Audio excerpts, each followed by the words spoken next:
各位朋友，来说一个粉丝爆料啊！大家还记得，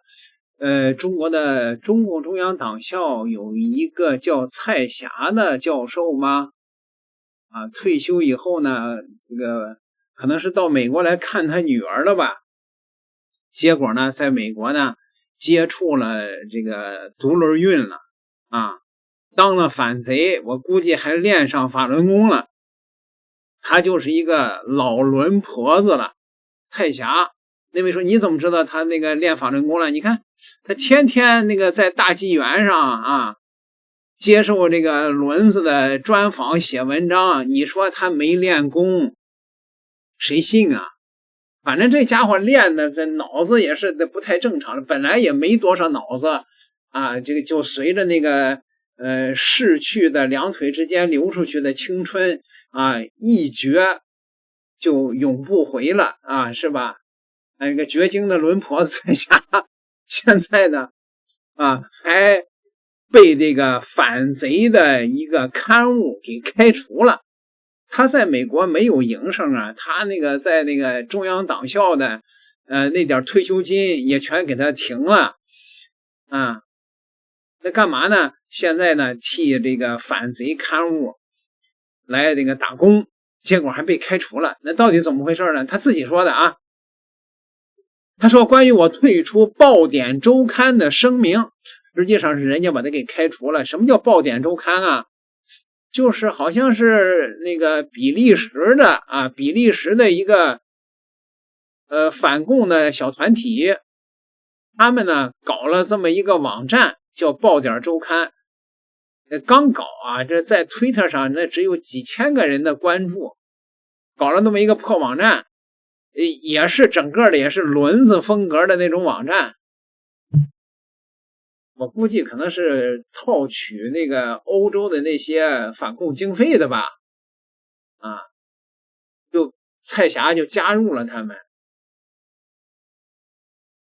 蔡霞说2026年的4月，应杜文先生的提议，我同意并邀请陈小平先生共同创办爆点周刊。那个陈小平是原来被郭文贵啊耍了一顿的那个所谓的小斑马啊，美国之音的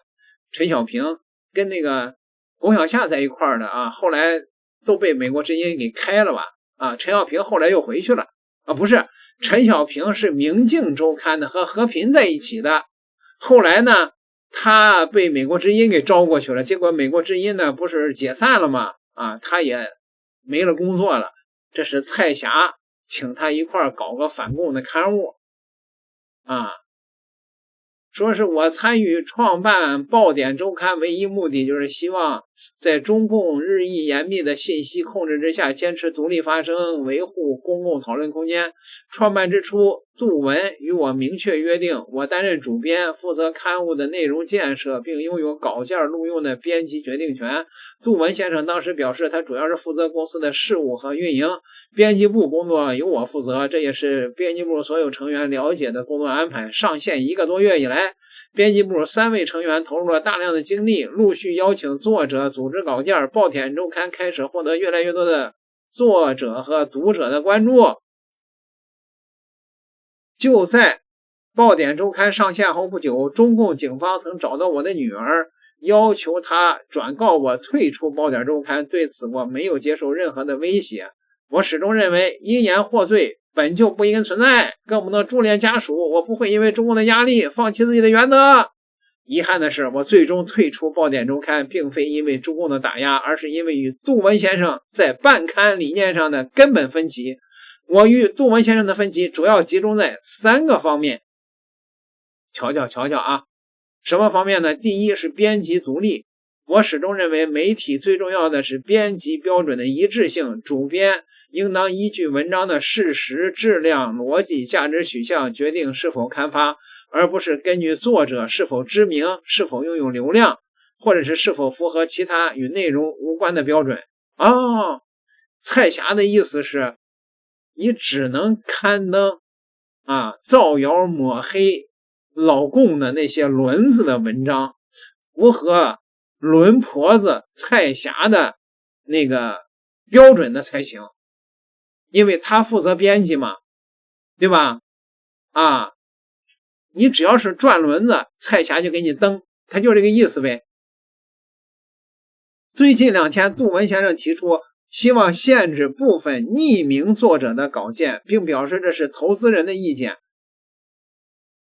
我认为这已经超出了创办时双方关于编辑权限的约定，也改变了爆点周刊最终确定的编辑机制。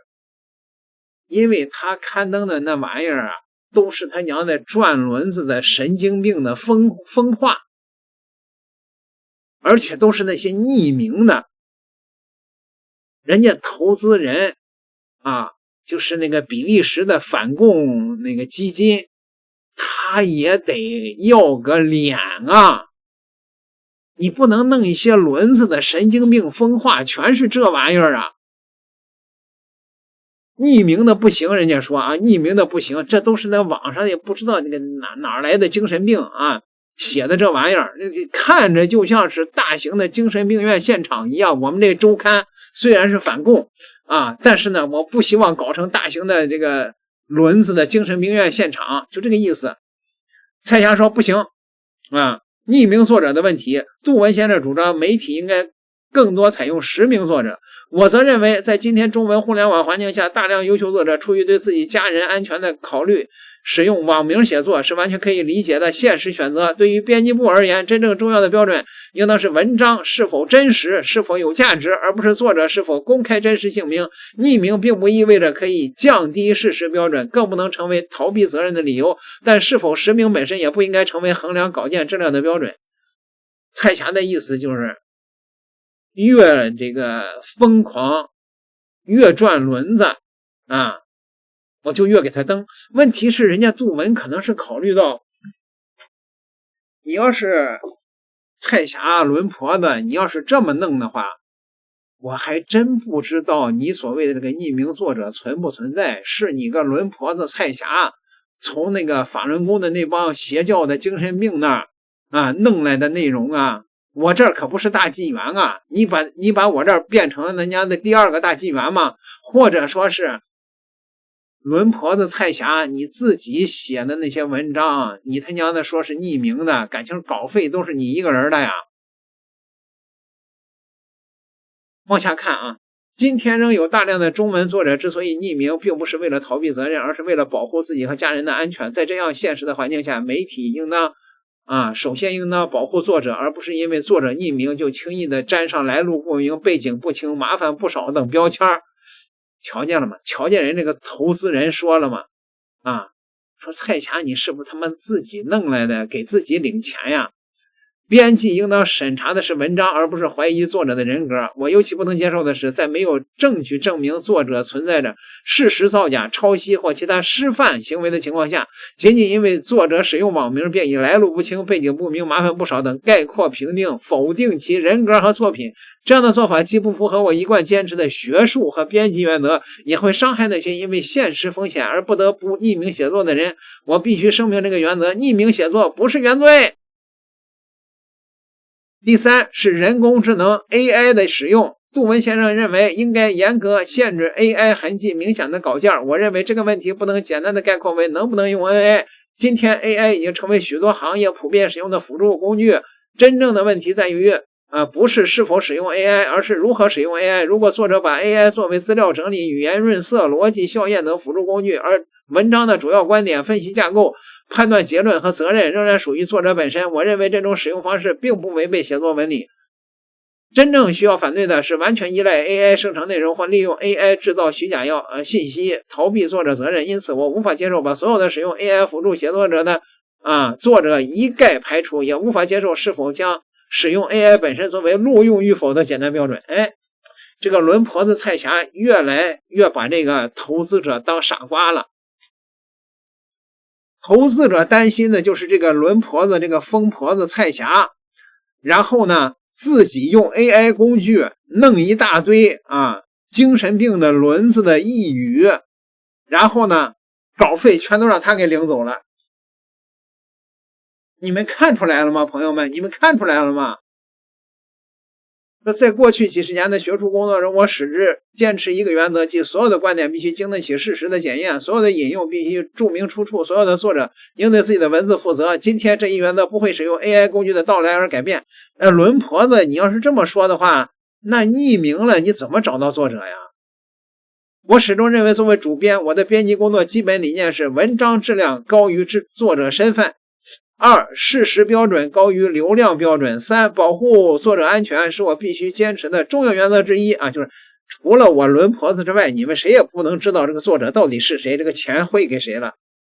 同时，我坚持作者文责自负的原则，合理使用新技术，同时坚持写作过程的真实、诚信和独立思考。另外，在讨论过程中还有一个问题让我无法认同。杜文先生多次表示，爆点周刊的发展重点应该是围绕已有的影响力大 V 作者展开，并明确提出我们的机制是与大 V 合作，我们不能承担培养大 V 的职能。而伦婆子蔡霞不行啊，要是跟大 V 合作的话，那怎么拿钱啊，对不对啊？所以坚持爆点周刊扩大影响力，离不开众多网友作者的支持。任何一个大 V 都随着时间的推移逐步积累文章而成为大 V 的，没有谁是突然天降的大 V。至于作者是否值得长期培养，资源如何投入，不同的人有不同的判断，但我不能接受的是，没有证据证明稿件存在事实错误或学术失范的情况下，就以来路不清、背景不明、粉丝不多、流量不大、麻烦不少等概括性的否定作者。在讨论中，他提到部分匿名作者领取的稿费较多，并建议减少甚至停止采用其稿件。我需要说明的是，这些稿费完全按照编辑部既定的标准而录用，并且录用的稿件的数量并不存在稿费超预算的情况。在这次争论中，我们进行了充分的讨论，最终没有达成一致。杜文先生在我与他的激烈争论中宣布解除我的主编职务，我因此决定正式退出爆点周刊。这个伦婆子又被人家给投资人给开除了。哥，你是投资人，你也把这个伦婆子给开除了啊！蔡霞说，我尊重任何合作伙伴坚持自己的办刊理念的权利，同样我也必须坚持自己的专业判断、编辑原则。正是因为双方无法在这些基本理念上达成一致，我认为基于合作失去了基础，道不同不相为谋。感谢所有曾经支持爆点周刊的作者、读者朋友，感谢编辑部的同事过去1个月的共同努力，我将继续以自己的方式坚持写作、研究与公共表达。蔡霞2026年7月9号，这个老伦婆子被反共的刊物又给开除了，那不是典型的一个精神病吗？那蔡霞的归宿只能是轮子窝，对吗？各位，李洪志也快被抓了是吧？蔡老婆子啊，晚景凄凉嘛，没有收入啊。点个订阅，咱们下期再聊。